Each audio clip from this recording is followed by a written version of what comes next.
Okay, so my first video that I sent for Mark 7 commentary thing was a little bit ridiculous because the kids kept on jumping up and down in the back of the room, but it was the only time I could do it.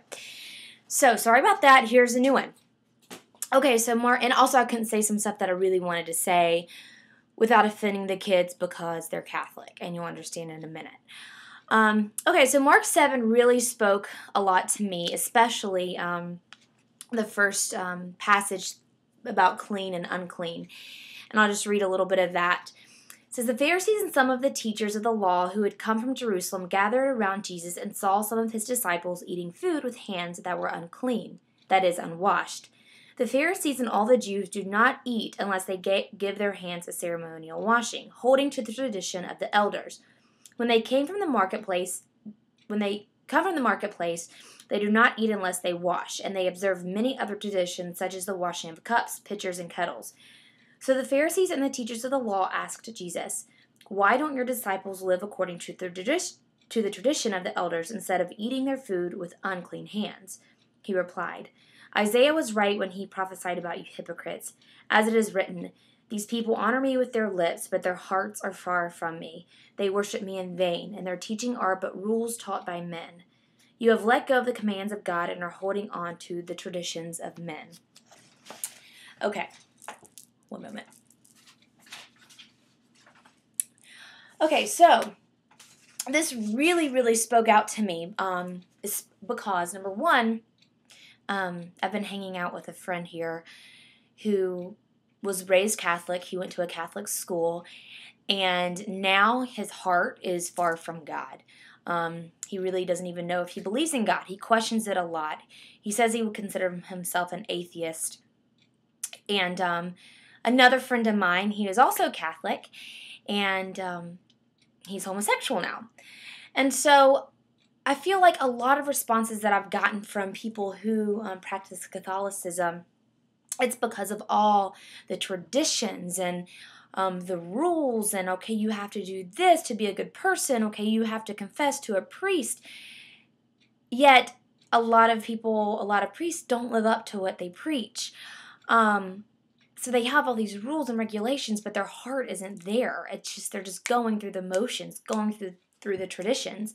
And this, I feel like, wears on a lot of people, especially boys. Let's see. And also, another thing is this is really, really neat. I had the opportunity to travel across the United States with one of my really good friends to California.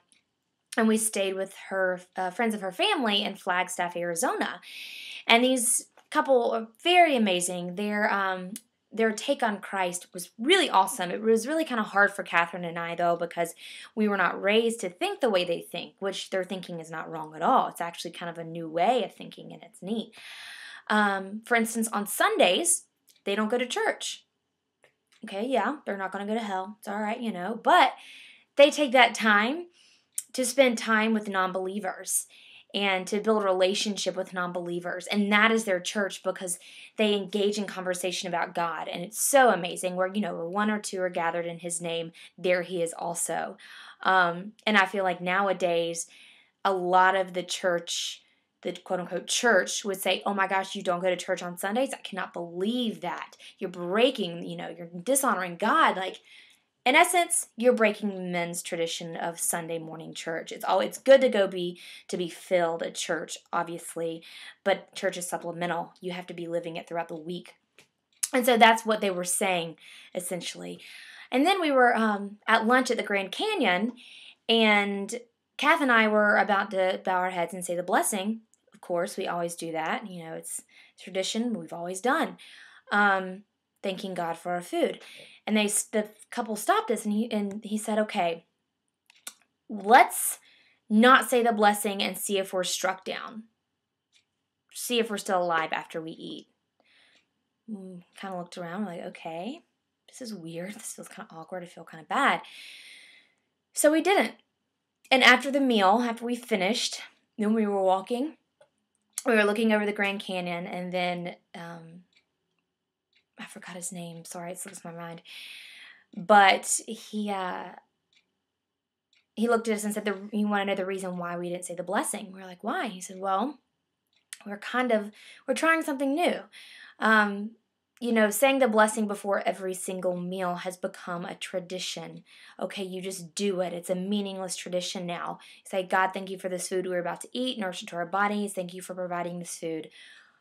Oh gosh, it's just words. And a lot of times our hearts aren't there when we say it. We just do it out of a tradition.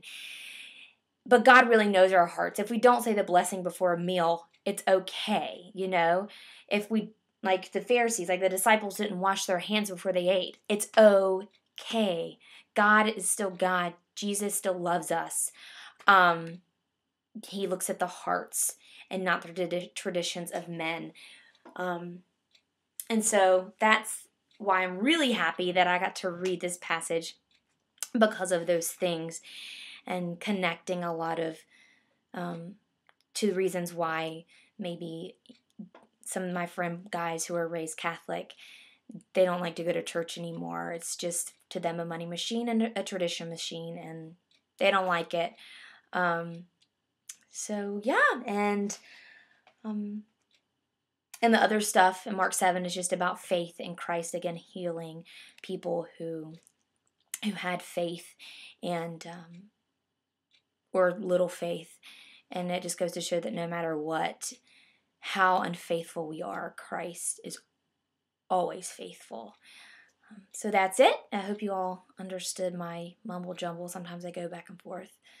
But hope you all have a great week, and hope you had a great Memorial Day. God bless.